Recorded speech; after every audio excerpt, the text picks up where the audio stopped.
Movie के starting में हमें हमारी फीमेल लीड को दिखाया जाता है जो बता रही होती है कि मेरा नाम टोंगजी है। मैं एक सीनियर स्टूडेंट हूँ, यानी बहुत जल्द मैं ग्रेजुएट होने वाली हूँ। हाँ, मुझे किसी से ज़्यादा बात करना बिल्कुल भी पसंद नहीं है। मैं पूरे दिन क्लास में ही या फिर लाइब्रेरी में ही रहती हूँ, जहाँ की एक सीट मेरे लिए बहुत ही स्पेशल है, जिसकी वजह से मुझे रोज़ सुबह जल्दी लाइब्रेरी आना होता है। लेकिन ऐसा क्यों है ये मैं आपको बाद में बताऊँगी। बाय द वे, मेरी 3 रूममेट्स हैं, जिसमें से 2 हमेशा अपने कुछ ना कुछ कामों में बिजी रहती हैं, यानी मुझसे ज़्यादा बात नहीं करती। लेकिन सिर्फ एक है जो कि मेरी अच्छी दोस्त है, जिसका नाम है फैंग, जो एक अच्छी स्टूडेंट है और एक इन्फ्लुएंसर भी है एंड उसके सोशल मीडिया पर काफ़ी सारे फॉलोवर्स भी हैं। वैसे तो मैं एक एनिमल डॉक्टर बनना चाहती हूँ, लेकिन जब बात सर्जरी की आती है तो वह मुझसे नहीं हो पाता, जिस वजह से मैं परेशान रहती हूँ।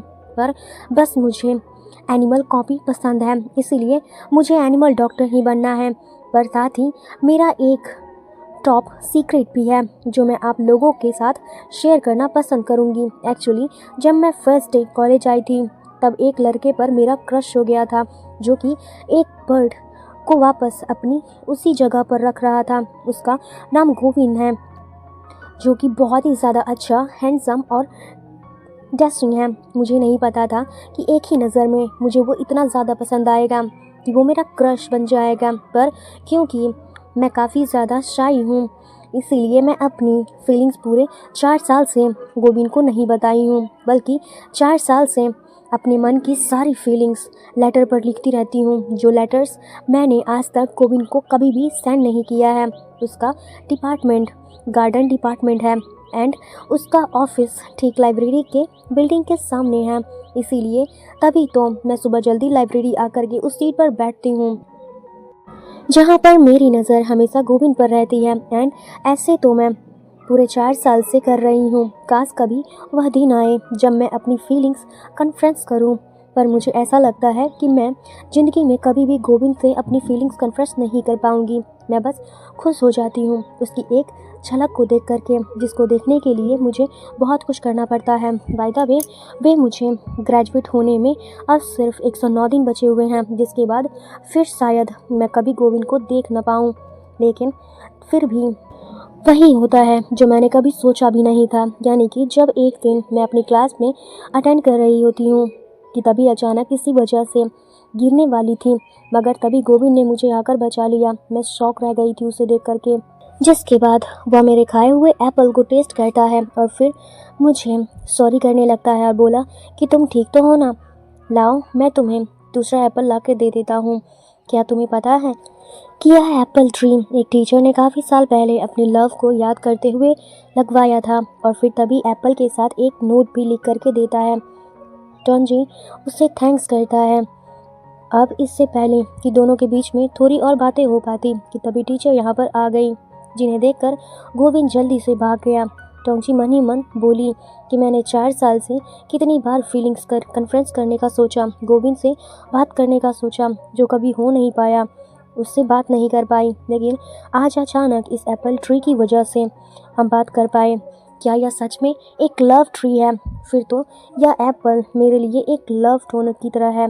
अब नेक्स्ट सीन में हम देखते हैं कि टोंगजी यह समझ नहीं पा रहा था कि गोविंद ने नोट में क्या लिखा है, क्योंकि यह लैंग्वेज काफ़ी ज़्यादा अलग है। इसीलिए लाइब्रेरी की इंचार्ज यानी कि मिस सेंग से उस लैंग्वेज के बारे में पूछती हूँ, तो तब मिस शू ने बताया कि यह तो टाइजिन लैंग्वेज है, जिसका मतलब है थैंक्स। टोंगजी खुश हो गई। फिर तभी मिस शू कहती है कि क्या तुम प्लीज़ अपने इस चाइनीज़ फ्रेंड से मेरे लिए एक फ़ेवर ले सकती हो? मैं बहुत टाइम से एक एड्रेस पर लेटर सेंड कर रही हूँ, लेकिन आज तक मुझे रिप्लाई नहीं आया, इसलिए मुझे जानना है कि वह एड्रेस ठीक है या नहीं। तो तब टोंगजी इस बात के लिए मान गई, क्योंकि इस बहाने से वह गोविंद से मिल पाएगी और स्टूडियो में जा करके उससे बात कर सकती है। इसलिए हिम्मत करके वो स्टूडियो के बाहर आ गई, लेकिन अंदर जाने की हिम्मत नहीं कर पा रही थी। तभी गोविंद ही बाहर आ जाता है और टोंगजी को पहचान जाता है। टोंगजी ने बता दिया कि मुझे अपने कुछ काम से तुमसे बात करनी थी, तो फिर वो कहता है कि अंदर आओ। फिर जैसे ही टोंगजी अंदर आई, वो पूरी तरह जगह को देखते हुए कहती है कि आज मैं फाइनली ऑफिस को अंदर से देख पा रही हूँ। जिसको अभी तक मैंने सिर्फ लाइब्रेरी की विंडो से ही देखा था। मुझे बहुत अच्छा लग रहा है इस जगह पर आकर के। फिर वो गोविंद को मिशु की रिक्वेस्ट के बारे में बताती है। मिशु काफ़ी टाइम से इस एड्रेस पर लेटर सेंड कर रही है, लेकिन कोई रिप्लाई नहीं आ रहा है। अगर तुम्हारा कोई दोस्त ताइवान में है तो क्या तुम प्लीज़ इस एड्रेस पर जाकर के बात का पता लगा सकते हो, क्योंकि यह बात मिशु के लिए बहुत ही ज़्यादा इम्पॉर्टेंट है। तो तब गोविंद इस बात के लिए मान गया। टोंगजी इतनी ज़्यादा नर्वस थी कि बात के पूरे होते ही फुल स्पीड से भाग जाती है, क्योंकि उसने काफ़ी मुश्किल से गोविंद से सामने होकर के, यानी कि सामने खड़े होकर के सारी बातें बोली थी, जो सब देख करके गोविंद हंसने लग जाता है। और अब वह अपने रूम में आई और वह एक बार फिर अपनी सारी फीलिंग्स लेटर पर लिखने लगी कि आज मैंने गोविंद से बात करते टाइम कैसे कैसे फील किया। साथ ही यह भी लिखती है कि यह मेरा 92 लेटर है, जिसको भी मैं गोविंद को सेंड नहीं करूँगी, बल्कि बस अपने पास रखूँगी, जो कि संभाल के रखूँगी। कि तभी टोंगसी की रूममेट आती है और बताती है कि मैं सैड हूँ, मेरा फिर से ब्रेकअप हो चुका है, लेकिन कम से कम मेरा सीन क्लियर तो रहता है। लेकिन तुम तो बस 4 साल से एक ही लड़के के लिए लेटर लिख रही हो और उन्हें सेंड भी नहीं करती हो। तो तब टोंगजी कहती है कि हाँ, मुझे ऐसे ही प्यार करना पसंद है, तुम मेरी छोड़ो। और फिर अपनी फ्रेंड को सोने के लिए कहने लगी। फिर तभी सीन कट हुआ और हम मॉर्निंग का सीन देखते हैं कि जब टोंगजी सोकर उठी तो पता चलता है कि कल वो जिस लेटर को लिख रही थी टेबल से गायब है। टोंगजी की फ्रेंड ने बताया कि वह तो मैंने गोविंद को सेंड कर दिया है, क्योंकि तुम तो कभी अपनी फीलिंग्स उसे बताओगी नहीं, इसीलिए मैंने तुम्हारा हेल्प कर दिया है। तो तब यह बात जान करके टोंगजी इतना ज़्यादा परेशान हो जाती है कि वो जल्दी जल्दी गोविंद के पास जाने लगती है। और जब गोविंद के ऑफिस आई तो यहाँ पर उसको अपना लेटर दिखा, जो कि अभी तक गोविंद ने ओपन नहीं किया था। इसीलिए टोंगजी चुपके से लेटर को लेने वाली होती है, पर गोविंद उसको देख लेता है और फिर काफ़ी सारे क्वेश्चन करने लगता है कि आखिर मुझे यह लेटर सेंड करने के बाद और अब तुमको यह वापस क्यों चाहिए, आखिर ऐसा क्या है इसके अंदर। तो तब टोंगजी झूठ कह देती है कि एक्चुअली यह लेटर मैंने तुम्हारे लिए नहीं, बल्कि अपनी बेस्ट फ्रेंड चुन के लिए लिखा था, जिसको मैं पसंद करती हूँ। इसके बाद तो गोविंद काफ़ी ज़्यादा हैरान हो जाता है और कहता है, अच्छा ऐसा बात है, तो तुम मेरे बेस्ट फ्रेंड चुन को पसंद करती हो, ठीक है चलो, तो फिर अब मैं तुम्हारी हेल्प करूँगा तुम्हारी लव स्टोरी को कंप्लीट करने में। तो तब टोंगजी बस शांत खड़ी हो जाती है, क्योंकि उसने बात संभालने के चक्कर में और भी ज़्यादा रायता फैला दिया था। बाय द वे वो मौका भी देख करके लेटर लेकर यहाँ से भाग गई और बाहर आकर भी काफ़ी ज़्यादा परेशान होने लगी कि अब मैं गोविंद के फ्रेंड चुन को फेस कैसे करूँगी। फिर दिखाया जाता है और अब जब भी कभी गोविंद टोंगजी को उसके बेस्ट फ्रेंड के साथ दिखता था तो तब वह दोनों से बच कर रहती थी, और जब वह अपनी फ्रेंड के साथ थी तो तब भी सामने से इन दोनों को आता देख करके यहाँ से भाग जाती है। रात में टोंगजी की फ्रेंड सभी को अपने न्यू बॉयफ्रेंड से इंट्रोड्यूस करवाती है। तो तब टोंगजी खुश हुई और कहते हुए कि भले ही मैं अपनी फीलिंग्स कन्फेस नहीं कर पाती हूँ, लेकिन मुझे खुशी है कि मेरी फ्रेंड इस मामले में काफ़ी अच्छी है, उसे जो पसंद आता है उसको फीलिंग कन्फेस कर देती है और वह उसे डेट कर लेती है। ऐसे ही दिन बीत जाते हैं और जब एक दिन टोंगजी अपने लैब में होती है तभी गोविंद अपने दोस्त के साथ यहाँ पर आ जाता है, जिसे देखकर टोंगजी नर्वस होने लगती है, क्योंकि काफ़ी सारी मिसअंडरस्टैंडिंग क्रिएट हो चुकी थी। बाय द वे यह दोनों यहाँ पर एक सीक्रेट को दिखाने के लिए लाए होते हैं, लेकिन फिर बाद में गोविंद टोंगजी को रात को साथ में मूवी देखने के लिए पूछता है, जहाँ यह तीनों जाएंगे। एक्चुअली वह ऐसा इसलिए कर रहा था ताकि चिन्हू और टोंगजी एक दूसरे के क्लोज आ सकें, लेकिन शाम हो जाती है एंड टोंगजी मूवी देखने नहीं जाती। तो तब फैंग टोंगजी को समझाती है कि भले ही अभी गोविंद सिचुएशन को गलत समझ रहा है, लेकिन तुम तब भी मूवी देखने जाओ ताकि तुम ज़्यादा से ज़्यादा टाइम गोविंद के साथ स्पेंड कर सको, उसकी अच्छी दोस्त बन जाओ। तो तब टोंगजी मान जाती है और फिर अब हम उसको चुन और गोविंद के साथ थिएटर में देखते हैं। टोंगजी का मूड वैसे तो ठीक था, क्योंकि वह गोविंद के साथ जो थी मूवी देख रही थी, लेकिन जब जैसे उसने आगे वाली सीट पर जो एक लड़का अपनी गर्लफ्रेंड के साथ रोमांस कर रहा था। वह और कोई नहीं बल्कि उसकी फ्रेंड फैंग का न्यू बॉयफ्रेंड है। इसीलिए वह तभी उस लड़के का पीछा करने लगी। वह बार में आ गई जहां वह काफ़ी सारी लड़कियों और लड़कों के बीच में फंस जाती है, जो सब बुरी तरीके से ड्रंक थे और टोंगजी को जाने नहीं दे रहे थे।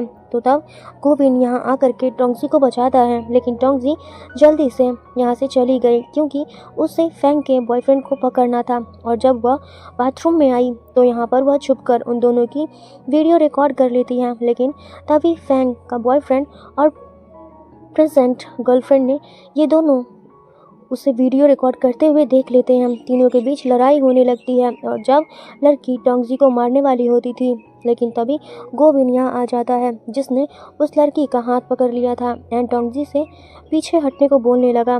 फिर बस होना क्या था, गोविन और फैंग के बॉयफ्रेंड के बीच में काफ़ी बुरी तरीके से फाइट होने लगती है। तो वहीं टोंगजी की उस लड़की से काफ़ी बुरी तरीके से फाइट हो रही थी। चारों एक दूसरे को मारते जाते हैं, लेकिन जब जैसे ही चुन यहाँ पर आए अपने दोस्त की मदद करने लगी, लेकिन तभी गार्ड्स भी यहाँ पर आ गए, जिस वजह से इन सभी को भागना पड़ा और यह तीनों गोविन के ऑफिस में आ गए, जहाँ टोंगजी गोविन की इंजरीज पर मेडिसिन लगा रही थी। लेकिन जब गोविन भी टोंगजी की चोट पर मेडिसिन लगा रहा था तो तब टोंगजी काफ़ी ज़्यादा नर्वस हो जा रही थी, क्योंकि यह दोनों एक दूसरे के काफ़ी ज़्यादा क्लोज थे, लेकिन फिर तभी एक दूसरे से दूर हो जाते हैं। नेक्स्ट डे टोंगजी परेशान है कि अब मैं फैंग को कैसे उसके बॉयफ्रेंड की वीडियो सेंड करूं, मतलब उसे अजीब लगेगा मुझे उसके बॉयफ्रेंड के बारे में ऐसा कुछ भी पता चला है। तो तब गोविंद कहता है कि कोई बात नहीं, लाओ मैं ये वीडियो सेंड कर देता हूँ, क्योंकि मैं तो तुम्हारी फ्रेंड के लिए अननोन हूँ। फिर तभी उसने वीडियो सेंड कर दी।